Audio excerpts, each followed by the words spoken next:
I'm Nate Carter, and in today's Cornerstone Connection, we are going to unpack one of the most beautiful and profound and theologically significant passages in all of Scripture. It's in the book of John, chapter 1. We're starting a new gospel today in our Bible reading plan, and if you're not part of that plan, I encourage you to jump on in and join with us because it's been a great journey.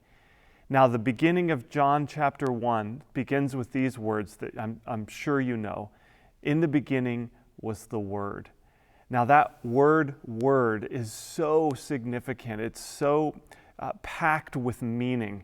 The word itself implies so many different significant things. It implies at its core the very purpose and the reason for God's creation act at all. It's everything that God intended to do in creation is the Word.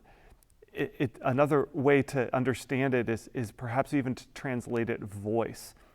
One translation of the scripture begins, "Before time itself was measured, the voice was speaking." And I love that too, because the word describes something that is the purpose and the meaning behind God's creation, but voice implies that it's a personal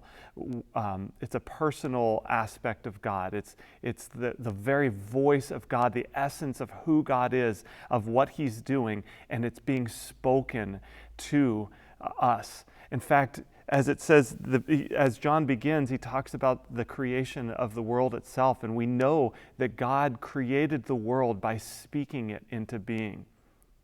It's His voice that initiates the cosmos. Before time itself was measured, the voice was speaking. The voice was and is God. This celestial word, there's the word again, this celestial word remained ever present with the Creator. His speech shaped the entire cosmos. Immersed in the practice of creating, all things that exist were birthed in Him. So here we are, we're recognizing the Creator, the God that created all things. His breath filled all things with a living, breathing light. A light that thrives in the depths of darkness, blazes through murky bottoms. It cannot and will not be quenched. So we move from word to light.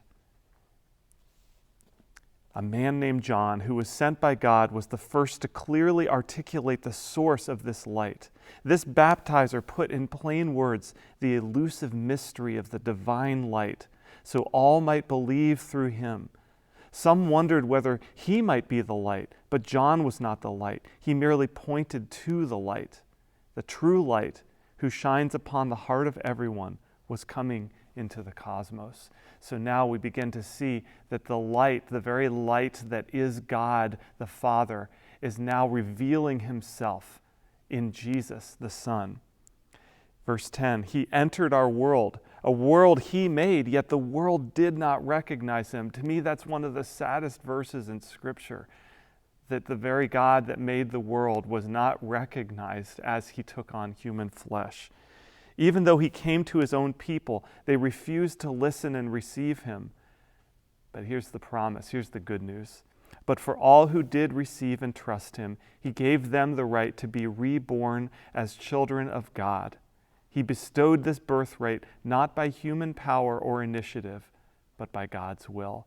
And so here we see the very purpose of John's gospel, that all would believe and trust in Him and then be reborn as children of God. It's the idea of rebirth. John is the one that gives the account of Jesus meeting with Nicodemus. We're going to get to it in a couple of chapters, and learning about being born again. And that we all have the opportunity, if we will listen and receive Jesus, if we will receive His word, if we will receive His light, we have the opportunity to be born again.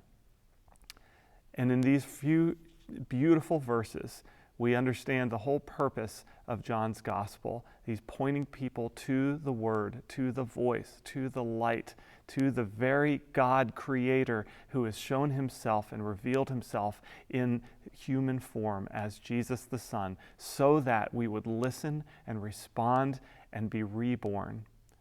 Ordinarily, I like to have something for you to take home as an application, but I think for today, it's just to savor this beautiful chapter, to read it slowly, and to receive Jesus again as the very God, the very creator of all things, who is himself, Jesus, the Son of God, the Word made flesh, the light of the world that's come into the darkness and now resides in us who have received him.